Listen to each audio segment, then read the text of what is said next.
I never thought the person I trusted most at work would be the one quietly tearing me down for 7 years.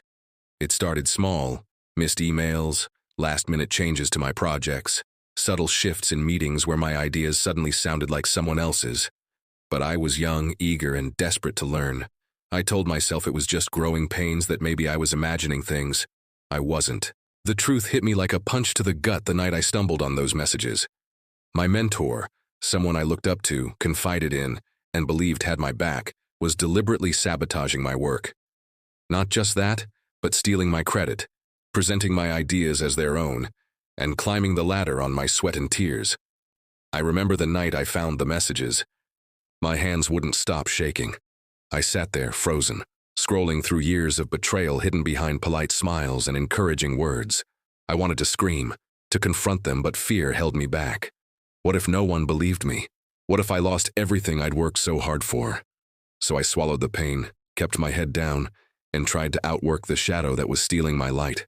But every success felt hollow, every praise a reminder of the theft. Before we continue, we would like to thank all of you who support us by subscribing, liking, and sharing our content. The only appreciation we ask of you is that you subscribe, like, and share this video if you are not yet one of our subscribers. Thank you. The years blurred into a cycle of hope and heartbreak. I'd pour my soul into a project, only to watch it get twisted, repackaged, and claimed by the person who was supposed to guide me. I remember one project in particular, a breakthrough idea I'd nurtured for months. The day it launched, my mentor stood front and center, basking in the applause.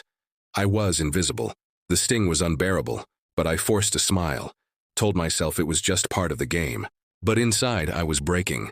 I started questioning everything: my talent, my worth, my future. Was I just a stepping stone for someone else's success? The betrayal wasn't just professional, it was deeply personal. How could someone who promised to teach me, to protect me, do this? The trust shattered, and with it, a piece of my soul. I tried to find allies, but the workplace was a maze of politics and silence. No one wanted to rock the boat, and I was the young, ambitious one who should be grateful for the opportunity. The loneliness was suffocating. I felt like I was drowning in a sea of deceit, with no lifeline in sight. But even in the darkest moments, a small voice inside me refused to be silenced. I started documenting everything: emails, meetings, conversations. I became a detective in my own life, piecing together the puzzle of betrayal.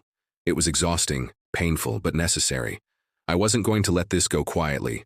And then, just when I thought I couldn't take another day, something unexpected happened. A crack appeared in the armor of my mentor's carefully constructed facade. A mistake, a slip, a moment of vulnerability that gave me a glimpse of the truth behind the mask. I won't lie, part of me wanted to run away, to give up. But another part, the part that had survived 7 years of sabotage, whispered that this was my chance, my moment to reclaim my story. The confrontation wasn't cinematic or dramatic like in the movies. It was quiet, tense, and filled with a weight that pressed down on my chest. I remember sitting across from my mentor, the evidence laid bare between us. Their eyes flickered, not with remorse, but with something colder, calculating.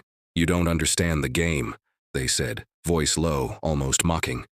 "This is how the world works." I wanted to scream, to tell them that what they did was betrayal, theft, and cruelty. But instead, I looked at them and saw the truth. This person was broken in their own way, trapped in a cycle of fear and greed.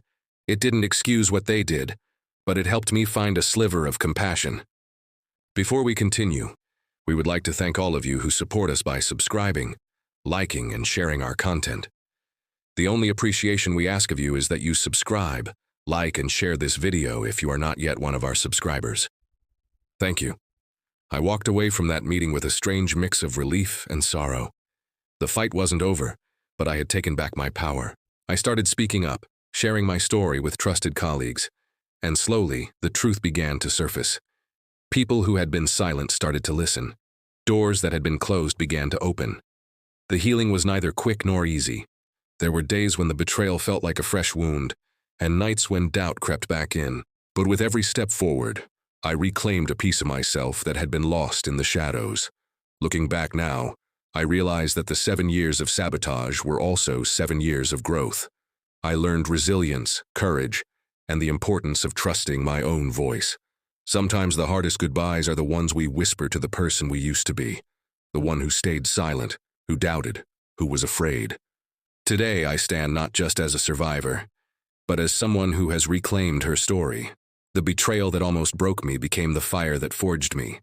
And if you're watching this, feeling lost or betrayed, know this. Your story isn't over. Your voice matters. And sometimes the darkest betrayals lead to the brightest awakenings.